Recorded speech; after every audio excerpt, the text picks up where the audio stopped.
कुछो के नालूर बा से जिया पयावा रानी मजा भरपूर बा से जिया पयावा रानी मजा भरपूर बा।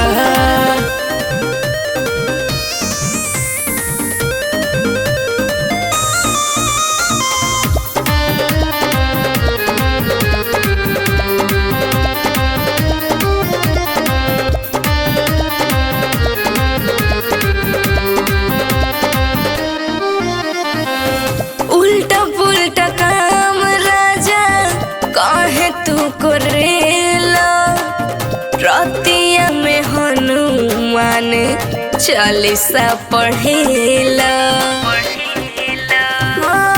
उल्टा पुल्टा काम राजा काहे तू करेला रतिया में हनुमान चालीसा पढ़ेला। कम सिन जवानी हमर तो बेखबर बा कम सिन जवानी हमर तो बेखबर बा से जिया पयावा रानी मजा भरपूर बा से जिया पयावा रानी मजा भरपूर बा।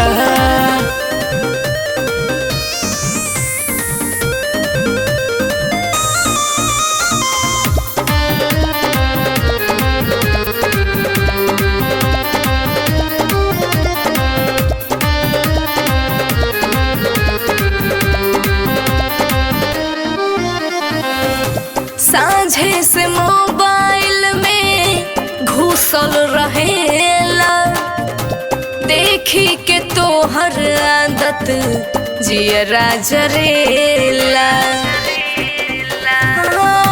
साझे से मोबाइल में घुसल रहेला देखी के तोहर आदत जियरा जरेला। सुलगत जवानिया के आग ना बुझात बा सुलगत जवानिया के आग ना बुझात बा से जिया पयावा रानी मजा भरपूर बा से जिया पयावा रानी मजा भरपूर बा।